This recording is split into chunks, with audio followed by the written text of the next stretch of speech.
алейкум достор. Бүгүнкү видеодо жаңы сайт тууралуу сүйлөшөбүз. Дукаскоп 911 деген. Мен өзүм регистрация болдум, бир неделя болуп калды. Так. Ссылкадан өтөбүз. Видеонун описаниясына ссылка болот. Силерди автоматически сайтка ыргытат. Анан көчүргүлө дейт мына. App Store же Android'га. Азыр Play Market'e кирип көрсөтөм. Бул сайт Швейцар. Азыр мен силерге регистрация болгонду көрсөтөм. Бул жакта иштегендин 2 жолу бар экен. Дукаскоп Connect 911. Бул жакта видеолор бар. Отзывдарын окусаңар болот. Видеосу бар, сүрөттөрү бар. Швейцарский мессенджер с встроенной системой платежей и сервисом вопрос-ответ дейт. Бул жакта кантип иштейбиз? Биринчиси ошол суроо-жооп. Өзү суроо түзсөк болот. Же болбосо элдердин берген бизге окшогон эле кирип иштеген адамдар суроо берет. Ошол суроолорго биз жооп беребиз.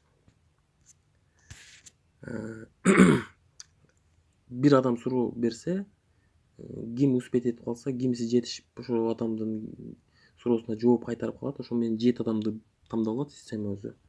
Ошол 7 адамдын арасынан бирөөнү баягы вопрос берген адам тандайт.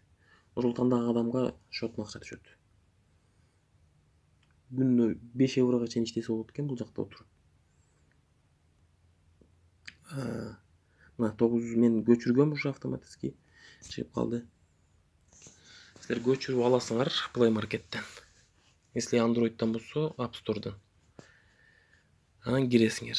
Киргенде бул жака телефон номер менен. Кыргызстанда да мен 1-2 кызды көрүп калдым, иштеп атышат.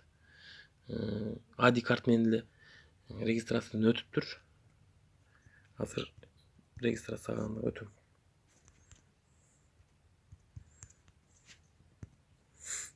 Запросить код. SMS менен код келет, ошону күтөбүз.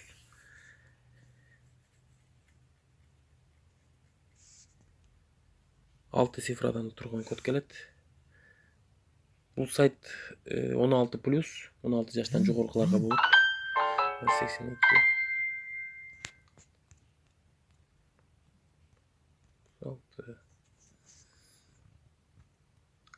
Себеп 16+ деген себеби бул жакта паспорт менен регистрация болгондо верификациядан өтөбүз. Ошон үчүн ар бир адамда паспорт болуш керек бул сайтта иштейм дегендерде. Мобильный банкинг дейт, мгновение перевода без комиссии дейт. Далее окуп чыгабыз. Биринчиси мына your name деп атат. Атыңарды жазасыңар.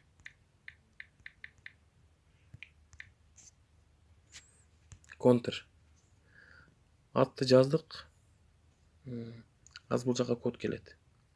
Введите промокод деп жазып атат. Видеонун описаниясына мен промокод коюп коем, 6 символдон турган. 3 символ жалаң чоң буква менен. 3 символ. Анан ортосуна тире, анан кийин дагы 3 символ.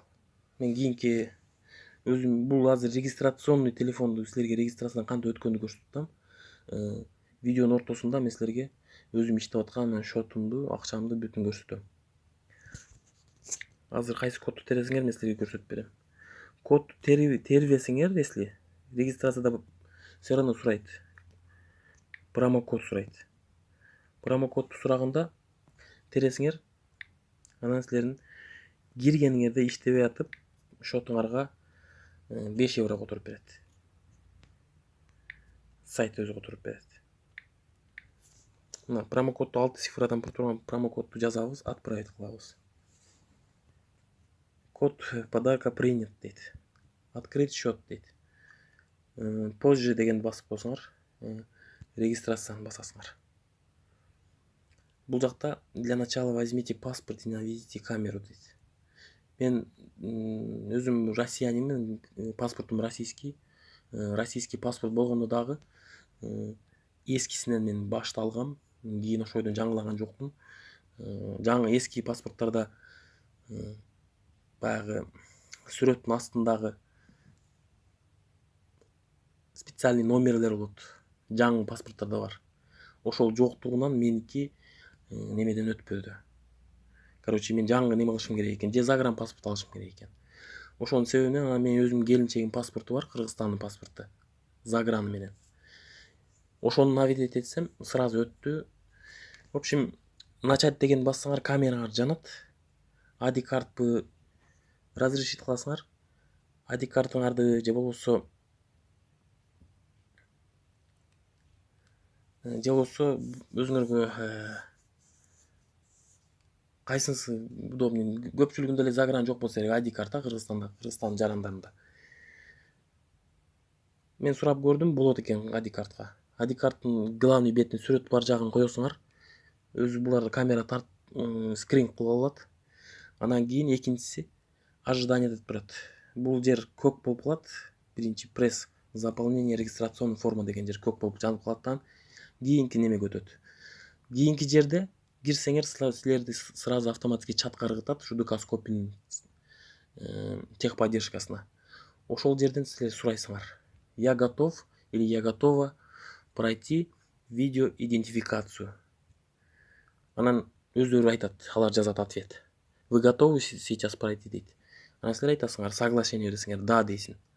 Да дегенде анан кийин алар өзүлөрү видео вызов менен чалышат силерге. Чалганда силер паспортуңарды мындай көрсөтөсүңөр. Паспортту силер эч кандай неме ойлобогула. Паспортту, чтобы алар текшерет, что вы действительный человек. Анан кийин кээ несколько көп аккаунт ачып алып иштебеш үчүн бир адамга бир аккаунт уруксат берилет. Ошон үчүн паспортту идентификациядан өткүзүлөт. Өткүзгөндөн кийин өздөрү айтат, сүйлөп, Кыргызстанда кандай билбейм, Россияда орусча, орустар чалат да, короче. Кыргызстанда билбейм, балким кыргыздар чалаттыр, же орустар чалат. Өздөрү айтат, мындай кыл, мындай карма паспортуңду, бетиң мындай кара деп. Анан болду, ол 5 минуттун ичинде өтөсүңөр. Анан кийин ал бүткөндөн кийин кийинки үчүнчүсү открыть счета деген. Открыть счетту басканыңарда өздөрү дагы эле чатка сайттын полный версиясын ыргытат. Ал жака киресиңер, полный жазасыңар анан. Аты, жөнүңөрдү, фамилияңарды, паспортто кандай болсо ошондой жазасыңар. Индексиңерди сурайт. Силер бул сайтка кирерден мурун индексиңерди билип койсоңор жакшы. Шаардын индексин. Мына, откройте мобильный расчетный счет, чтобы получить доступ к дополнительным функциям. Вот. Ожидаемый баланс дейт. Биз качан видео идентификациядан өткөндөн кийин биздин счетубузга мына 5 дук түшөт. Бул 5 дук деген 5 евро деген билдирет. 1 дук 1 еврого барабар да, короче. Силер полный данныйларга толтурасыңар. Интернетке кирип туруп эле жашаган жериңердин индексин сурасаңар, интернетте көрсөтөт. 6 цифрадан болот индекс. Ошолорду даярдап туруп, анан кийин индексиңерди жазасыңар, полный заполнение кылып туруп отправить кыласыңар. Болду, сохранение болот, счет ачылат. Анан кийин счет ачылгандан кийин кантип иштеп баштайбыз. Мен айтам, сөзсүз түрдө баягы промокодду мен видеонун описаниясына коюп коем, комментарийге коюп коем, ошону тересиңер, чтобы мына 5 еврону алыш үчүн. Буну терсеңер, силерге 5 евро түшөт, если менин промокодумду терсеңер. И мага 5 евро түшөт. Ошол достор, ошентип бул промокодду киргениңерден кийин силерге дагы личный промокод берет. Артыңардан ар бир чакырган адамыңардын артыңардан 5 евродон берет. Азыр экинчи жолун кантип иштейбиз? Азыр мен экинчи телефондон улантып көрсөтөм.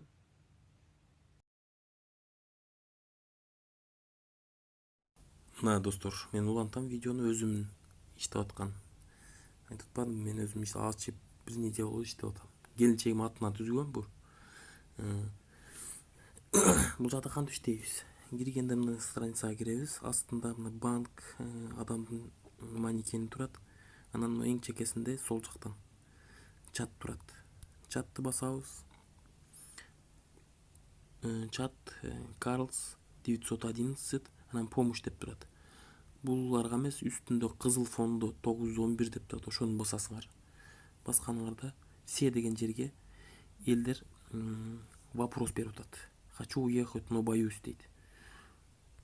Ошол адамга кирип туруп, мен даяр сөз копировать этип алгам. Ошону айтам. Здравствуйте, если выберете меня, и я в ответ выберу вас деп. Орус тилди билгендер болсо өздөрү түшүнүп алат сразу эле. Кээ биркилер смайлик жөнөтүп деле утуп атат, жооп алып атышат ушундай. Анан историяга кирсек, мынакей. Мен жөнөттүм баягы подряд эле жөнөтүп берем да. Мындай баардыгы вопрос берип атышат. Нефть дегендер жаңы киргендер. Любите фоткаться дейт. Кто уходит? Хочу уехать, но боюсь. Верите, что сны дейт в четверга на пятницу сбываются дейт. Возможно. Жөнөтүп кое беребиз. Болду. Если ошо адам менин ответим туура деп кнопка болот, одобри деген. Ошону баскан болсо менин счетума цент түшөт. Азыр көрсөтөм.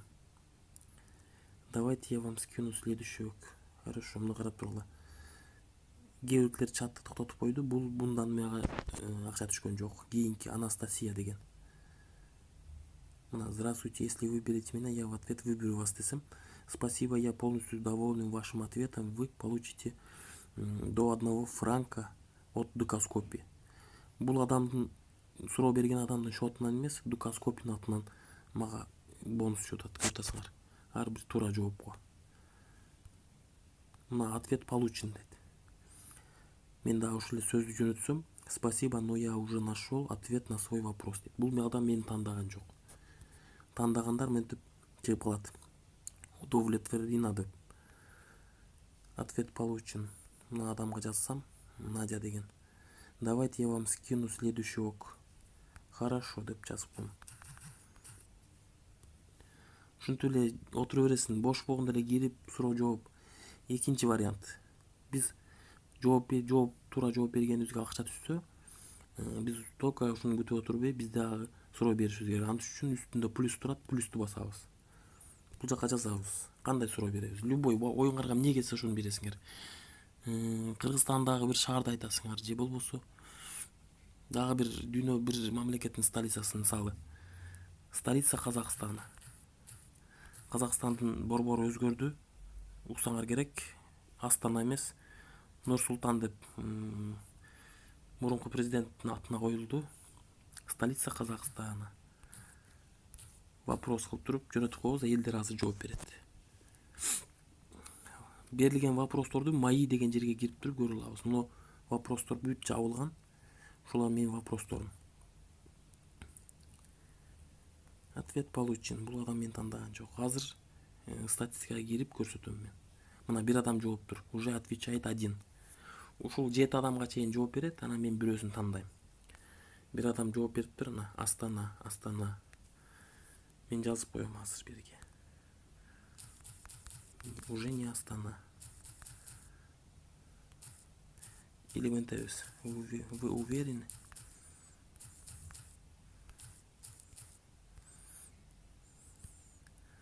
Эми жөн жазсаң деле болот да. Мына бул адам жөн эле стикер жөнөтүп койду. Мен кааласам, если могу адамды стикер жөнөткөн кызды, Ирина деген. Спасибо, я доволен вашим ответом деп туруп ушуну бассам на кнопканы. Ушул адамдын счетуна цент түшөт. Кийин бул адам вопрос берсе, мени көрүп калса, таанып калса, если ал мени басат, менин счетума акча түшөт. Ушинтип бири-бирибизге взаимный отношения дейт, бири-бирибизге жардам бермей да. Бул жакта кыргыздар жок экен. Бир-эки эле кызды көрдүм. Кыргыздар барбы деп бирөө жазган экен, анан бар деп жазып койдум. Казактар көп аябай. Өз негизинен Россия, Украинадан таркайт ушундай сайттар.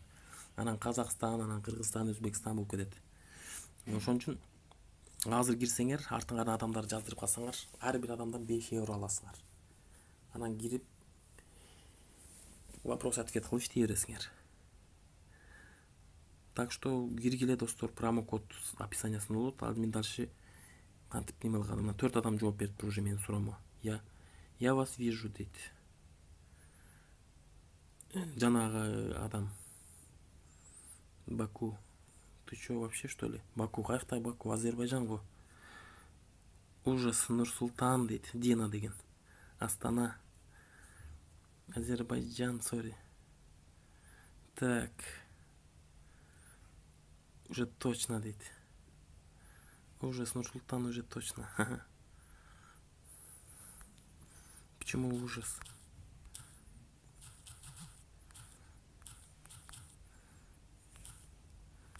Норм же. Ушинтип общение кыла бересиңер да, короче, мессенджер бу. WhatsApp'та отургандай эле. В общем, ушундай. Мен азыр бирөөсүн тандайм, көрсөтөм азыр. Кимисин тандайбыз. Пока 5 эле болуптур, 7 болсун. Анан чекеде оң жактан настройкага киребиз. Моя статистика 911. Мен общий подряд эле жооп бергем 898. Вопросы дейт. 177 вопрос берипмин. Правильный ответи 199. Мына 199 ответке мага мыяктан 7 евро 20 цент плюс мына 40 цент. 7 евро 60 цент, 8 евро почти бериптир. 200 вопроско 8 евро берет экен, достор. Силер, мен еще күндүзү өзүм основной ишим бар, иштейм. Иштен келип чарчап, көп деле убактым болбойт буну караганы, кирип отурганы. Просто метродо баратканда кирем, жарым саат. Кайтканда, анан обед учурунда кирем. Если бекерчи, декретте отурган эже карындаштар болсо, же компьютерда постоянно иштеген жердештерибиз болсо, алар көп иштесе болот да. Айтып уктум мен, бир күндө как минимум дейт 5 евро иштесең болот дейт. Ушу вопрос ответтен эле. Адам чакырбайм десең. Ошол, достор. Силер туура жоопко ушул насихат этилет, но мен биринчи күнү киргенимде бул жакта акча ожидание выплата деп турат. Силер жооп бере бересиңер, акча силердин ожидание выплата деген жердеги суммага өсө берет. Анан кийин бир айда 3 жолу которулуп берилет экен. Мына 40 цент мен 15-inde кирсем, азыр көрсөтөм. Чат 911. Все. Подожди. Так. Мына Дукаскопи дейт, банк. Мен 15-inde киргем, 15 март деп турат. Ар бир вопрос моментип которулду 4 цент, 4 цент, кээ-биркилеринде 8 цент, мына 48 цент. Ошо мен жакшы түшүнбөй буну кантип иштейт, как түшүнүп өздөштүргүчөктү. Ошол күнү как раз мен кирген күнү ожиданиеда турган акчалар которулмак күнү экен 15-inde. Ар 10 күндө экен да, короче 15, 25, 5. Анан мен бир күндүк эмес, бир саатта 40 цент иштеппин. Ошо 40 центим сразу немеге турду. Основной баланска. Бул жактан мына көрсөтөм. Основной ошол күнү эле 40 цент которулду. Анан ошондон бери мына бүгүн 21 болду. Айтып атпайм, мен убактым вообще жок да, кирем. Бир күндө 1 евро иштешим мүмкүн. Кээ бирде 1,5-2 еврого чейин жетет. Ушул эртең 25-inde общий доходко түшөт. Ошонун эсебинен мен евронун курсун билесиңер. Евро курсу доллардан көп турат. Буну долларга алмаштырып, же болбосо рубльга алмаштырып чыгарып алам. Акчаны каяктан чыгарып алабыз? 2 жолу бар акчаны чыгарган. Мен бул жактан бүгүн артыман бир адам чакырдым эле. Подождите. Реферальная программа. Ар бирибиз киргенден кийин мына өзүбүзгө мындай жеке реферальный промокод берилет. Артыңардан чакырган адамыңар ушул код терсе, өзүңөргө берилет да, мындай эмес, бул меники. Ошону терсе силерге 5 евро түшөт. Ожидаемое вознаграждение 10. Бир адам бая мен регистрационный немеден көрдүңөр.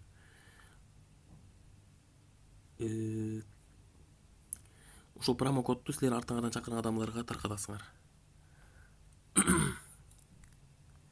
Реферальный программа деген жерден. Анан кийин банк деген жерди басабыз. Бул жактан акчаны которсок болот, бул жактан сложныйраак экен бирок. Мына көрүп атасыңарбы? Минус 550 рубль мен котордум. Өзүмө которуп алдым. Кантип? Азыр көрсөтүп берем. Мына бүт 4 цент, 4 евро цент да булар, доллар есеп эмес, евро цент. Мен сайт деген жерин, Дукаскопинин сайт деген жерине киргенде силер данныяңарды толтурганда ошол жакты главный экранга чыгарып алгам, силер дагы ошентсеңер болот. 3 точканы басып туруп эле добавить главный экран деген жерге анкета толтуруп атканда. Бул полный версиясына кириш үчүн постоянно пароль теребиз номер менен. Так.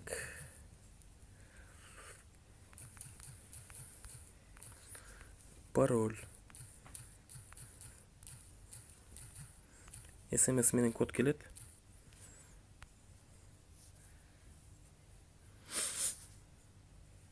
Ожидаем код.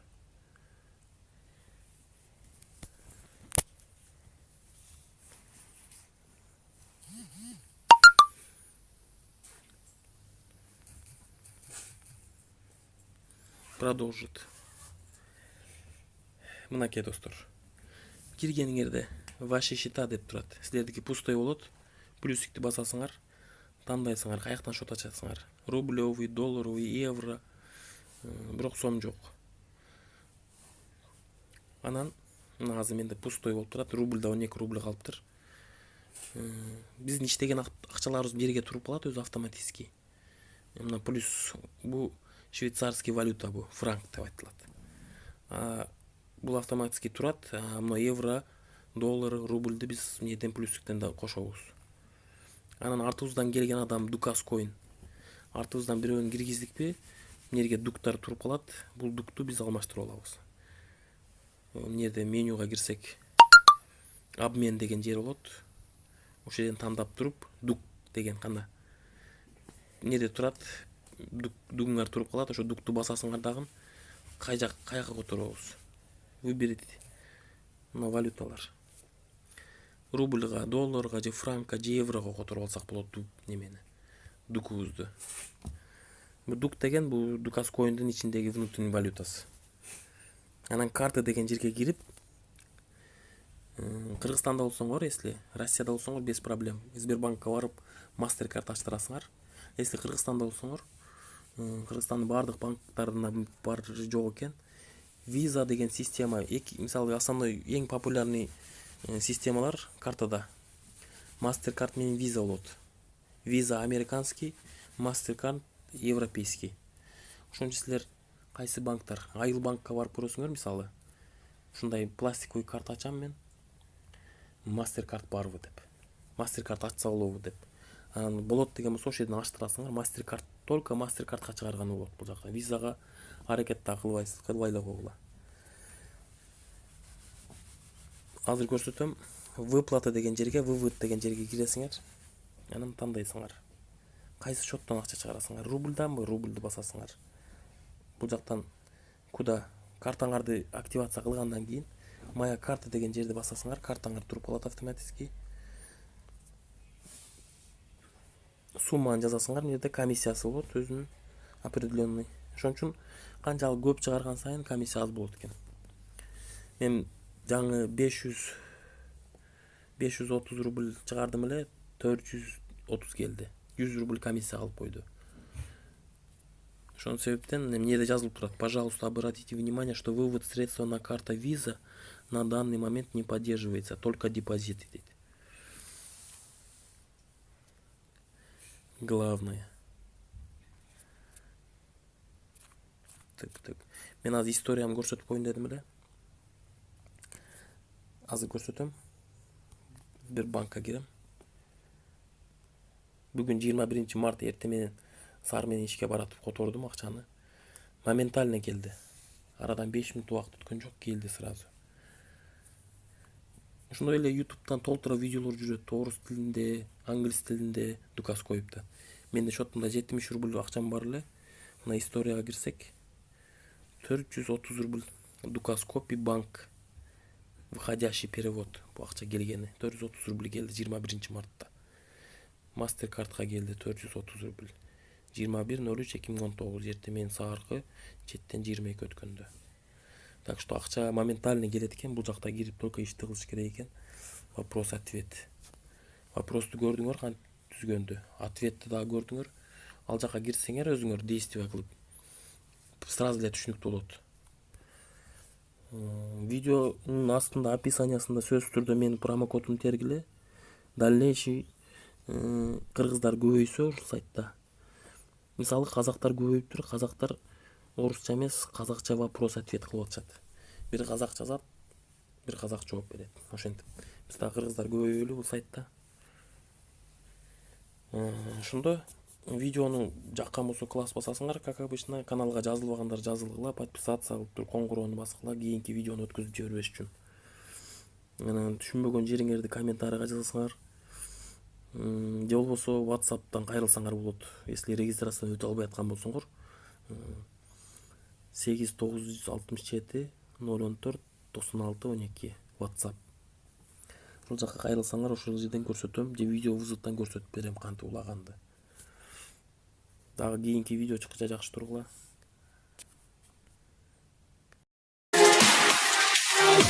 Love is you.